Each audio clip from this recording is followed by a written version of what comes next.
Question number 1. Sagar పరిక్రమ 10వ దశను ఎక్కడ ప్రారంభించారు? Answer Chennai port. కేంద్ర మంత్రులు పర్షోత్తం రూపాలా, ఎల్ మురుగన్ సంయుక్తంగా చెన్నై నుంచి సాగర్ పరిక్రమ 10వ దశను ప్రారంభించారు. ఈ సాగర్ పరిక్రమ జనవరి 1 నుంచి 6 తేదీల్లో ఆంధ్రప్రదేశ్, పుదుచ్చేరిలోని వివిధ ప్రాంతాల్లో జరుగుతుంది. Question number 2. Power grid corporation సీఎండీగా ఎవరు నియమితులయ్యారు? ఆన్సర్ రవీంద్ర కుమార్ త్యాగి. ప్రభుత్వ రంగ సంస్థ అయిన పవర్ గ్రిడ్ కార్పొరేషన్ నూతన చైర్మన్ అండ్ మేనేజింగ్ డైరెక్టర్గా రవీంద్ర కుమార్ త్యాగి నియమితులయ్యారు. శ్రీకాంత్ కందికుప్ప పదవీ విరమణ చేయడంతో రవీంద్ర జనవరి 1న ఈ బాధ్యతలు చేపట్టారు. Question number 3. డిజర్ట్ సైక్లోన్ పేరుతో సంయుక్త సైనిక విన్యాసాలను ప్రారంభించిన దేశాలు ఏవి? Answer Bharat, UAE. Bharat, UAE జనవరి 2న డిజర్ట్ సైక్లోన్ పేరుతో సంయుక్త సైనిక విన్యాసాలను ప్రప్రథమంగా ప్రారంభించాయి. రాజస్థాన్ వేదికగా ఈ విన్యాసాలు 14 రోజుల పాటు జరగనుండగా అర్బన్ ఆపరేషన్స్లో మెలకువలను నేర్చుకోవడం, ఇంటర్ ఆపరబిలిటీని మెరుగుపరచడం ఈ కార్యక్రమం ముఖ్య ఉద్దేశం. Question number 4. Indian navy chief of మెటీరియల్గా ఎవరు బాధ్యతలు స్వీకరించారు? Answer Kiran Deshmukh.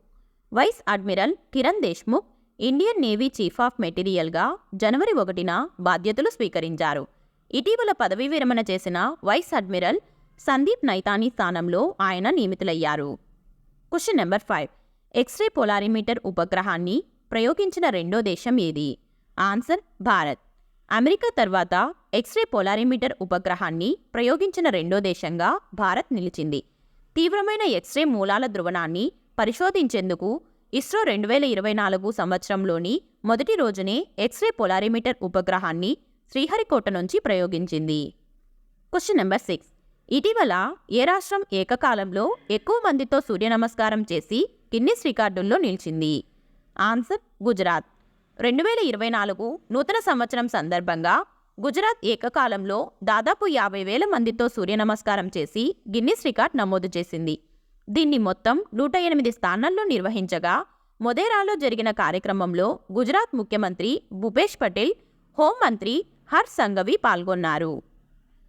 Question number 7. దేశంలోనే ప్రప్రథమంగా బాలికలతో కూడిన సైనిక్ స్కూల్ను ఏ రాష్ట్రంలో ప్రారంభించారు? ఆన్సర్ ఉత్తరప్రదేశ్. రక్షణ శాఖ మంత్రి రాజ్నాథ్ సింగ్ ఉత్తరప్రదేశ్లోని బృందావన్లో దేశంలోని ప్రప్రథమ బాలికలతో కూడిన సైనిక్ స్కూల్ను ప్రారంభించారు. ఈ స్కూల్లో మొత్తం 120 సీట్లు ఉండగా మాతృభూమికి సేవ చేసేందుకు మహిళలు కూడా సాయుధ దళాల్లో చేరాలని ఆయన ఆకాంక్షించారు. Question number 8. తిరుచిరాపల్లి అంతర్జాతీయ విమానాశ్రయం నూతన టెర్మినల్ భవనాన్ని ఎవరు ప్రారంభించారు? ఆన్సర్ నరేంద్ర మోదీ. ప్రధానమంత్రి నరేంద్ర మోదీ జనవరి 2న తిరుచిరాపల్లి విమానయానం నూతన టెర్మినల్ని ప్రారంభించారు. దీంతో పాటు రైలు, రోడ్డు, గ్యాస్, షిప్పింగ్, ఉన్నత విద్యారంగాలకు సంబంధించి 20,000 కోట్లు విలువైన పలు అభివృద్ధి కార్యక్రమాలకు శ్రీకారం చుట్టారు. Question number 9. Under nineteen 2023 Scottish junior open winner ఎవరు? ఆన్సర్ అనాహత్ సింగ్. ఎడిన్బర్గ్ వేదికగా జరిగిన under nineteen 2023 Scottish junior open squash విన్నర్గా భారత యువ ప్లేయర్ అనాహత్ సింగ్ నిలిచారు. ఫైనల్లో ఆతిథ్య దేశానికి చెందిన రాబిన్ మెక్ అల్పైన్ను అనాహత్ 11-6, 11-1, 11-5 తేడాతో ఓడించారు.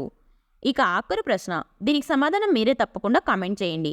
అంతర్జాతీయ బ్రెయిలీ దినోత్సవం ఎప్పుడు జరుపుకుంటారు? ఆప్షన్ ఏ జనవరి 3, ఆప్షన్ బి జనవరి 4, ఆప్షన్ సి జనవరి 5, ఆప్షన్ డి జనవరి 6. వీడియో నచ్చితే లైక్ చేయండి. మీరు ఇచ్చే ఒక లైక్ వలన ఈ వీడియో మరి 10 మందికి వెళ్తుంది. అలాగే మరిన్ని వీడియోస్ కోసం మన ఛానల్ని తప్పకుండా సబ్స్క్రైబ్ చేసుకోండి.